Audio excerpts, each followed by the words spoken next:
Mesdames et messieurs, je me retrouve dans le lobby de l'Auberge du Chien Noir et avec moi, ses auteurs, Sylvie Lucier et Pierre Poirier. Bonjour. Bonjour. Bonjour, bienvenue à l'auberge.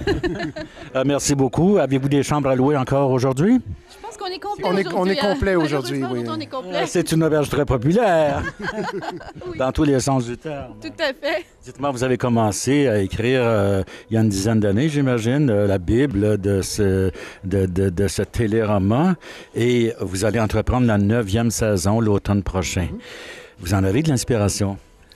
Ben, en fait, les personnages sont inspirants, les comédiens aussi le sont, puis on a beaucoup de comédiens.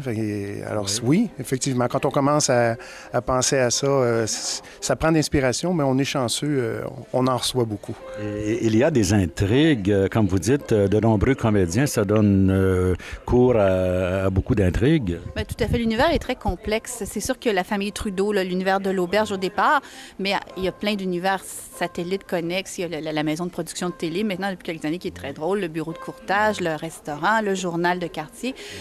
Tout ça, ça nous donne du jus, en fait, pour faire élaborer nos histoires. On a 60 premiers rôles, 60 personnages principaux, sans compter les secondaires.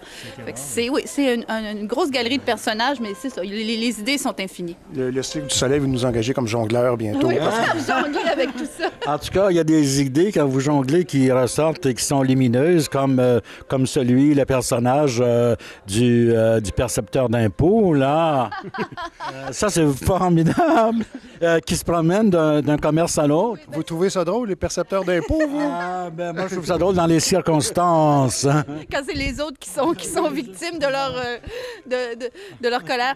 Ben écoutez, en fait, Michel Poirier qui joue, oui, c'est une belle revanche, puis c'est un excellent comédien aussi. Ça faisait longtemps qu'on voulait trouver un moyen de l'incorporer dans l'émission, alors on est très contents. C'est sûr qu'il n'a pas le rôle le plus populaire, mais il rend à merveille. Oui.